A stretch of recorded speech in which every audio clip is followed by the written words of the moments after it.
Hey, this is Deepesh, and this is the third and final part of the 3N ads formula. So we've been through the first two parts, so I'm hoping you've seen the other two videos. This is all about convert. So we've talked about stopping the scroll, we've talked about engaging the user. This is now about converting them into an action. So in this video, I'm going to take you through some examples of best practices to consider when it comes to conversion as well. So let's jump straight in. One of the key things that people do often overlook is telling people what you want them to do. So in this example, and I'm not saying this is a great ad, but in this example, what you can see is there is copy at the bottom, but they're calling out what they want the person to do. So pick yours now, emoji, link, we want you to click. And I've seen this in my own experience, and this is something for you to test, that having this does make a difference to getting that click-through rate. So it's such a subtle nudge, but often what this does is it just focuses people on what you want them to do. So if you go back to the example of the N2 and where I talk about getting people from their goals to your goals, this is all part of it as well. So if someone's going to be in your target market, they're interested in a cami, and this particular design appeals to them, then you've got the persuasion going on. So the extra 5%, pick yours now, and then get them to click through as well. And one of the other things I also want to highlight with this particular ad is the social proof.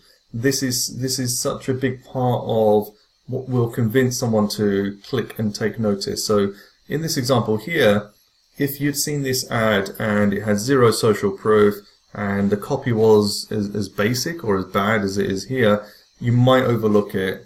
But with nearly 7,500 people liking it, and the comments and the shares, etc., that now builds a bit of curiosity. Like, okay, over 7,000 people have liked this. Maybe there's something in it for me as well. And social proof does work, but done in the right way. And what I mean by that is a kind of old school tactic is to build up social proof from countries where the CPMs are really cheap, and you can get really low cost per engagements and rack up your likes in that way.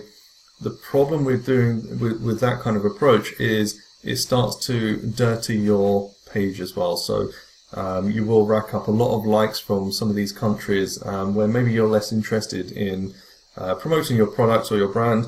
And when it comes to things like page analysis and also the engagement on your page, it can have a negative impact. So my preference, my advice is don't use that approach. I know people still choose to do so. I would recommend against it. If you're looking for social proof, run a page post engagement campaign, make the ad really attractive, interesting, etc. You can do it that way as well. And if the creative's good, the targeting's good, and the copy's good, you'll get the social proof as well. Sure, it won't be as cheap as running it in countries where the CPMs are cheaper, but it's a more kind of better long-term way of doing it as well. The next thing I want to talk about is being clear on what's coming next. So in this demo ad, I've just kind of illustrated in the copy of making it clear what is going to come up when you get them to take the action that you want them to do. So in the copy here, I'm talking about, I'm about to blow up your revenue, you in, just hit the sign up button below and I'll email you my 49 tips on making big impact changes to your business today.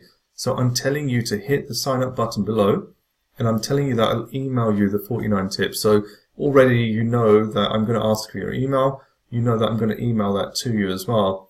And I'll do that today. So there's a few key points that I'm getting across here. But also think about adding urgency as well. So urgency can be used in the right way to just nudge people along to taking that action sooner as well. So in this example, someone might say, all right, yeah, I'll just come back and do it later. But now in this example here, I'm giving them a reason to act today. So sign up below and I'll email you my 49 fast revenue growth tips, plus act today and receive a bonus growth swipe file. So now all of a sudden you're thinking, wow, all right, that sounds pretty cool. 49 tips plus a bonus growth swipe file. So obviously this is just demo copy. Who knows what a swipe file could be. But that's just an example to illustrate how you can add a bit more urgency in as well. And the other thing about getting people to convert is your call to action.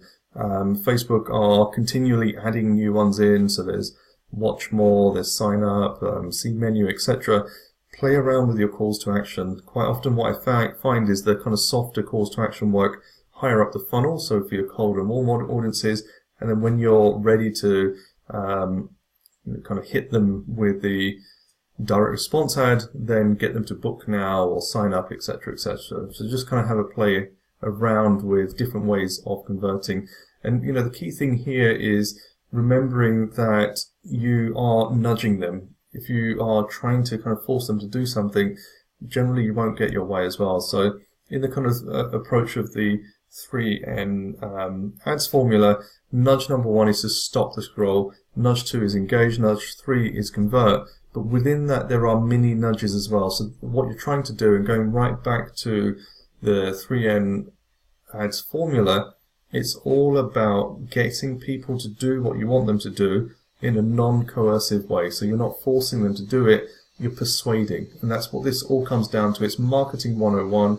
Marketing has been going for decades and centuries, and the concepts don't change. The human mind hasn't changed fundamentally in the digital age as the non-digital age. So when you're thinking about your marketing, your creative, and even if you're thinking about, who can I look to for ideas and inspiration and things like that, I've taken a lot from people who are doing marketing and advertising 50, 60, 70, 80, 100 years ago, because their principles still remain. And a lot of people who repackage it now for the digital age are just taking what was done before and kind of updating it, I guess. But the marketing principles don't change. One of the key things which I took away from David Ogilvy was writing down all of the kind of customer barriers. So what are they likely to say no to? So if you're trying to sell them something, what are they likely to bring up as a barrier? What's going to be their defense? So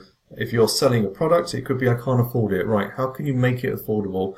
Or if you're selling a product and they say, well, I'm not ready to buy yet, how can you bring urgency into that? So just in that kind of approach, it's thinking about your prospect, what the opportunities are for you, what the potential barriers are, and breaking them down. So it's kind of attack is the best form of defense. And if there isn't a defense that's going to be brought up by the user, think about breaking those down and test these different approaches with your copy, with your visuals, your creative, and ultimately get them off of that newsfeed and into your flow. So whether that's an email sign up or an e-commerce purchase, or maybe it's just to watch the video, but you want them to stop that scroll, get them to engage, and then ultimately to get them to convert by using a series of nudges. And that's what the 3N ads formula is all about.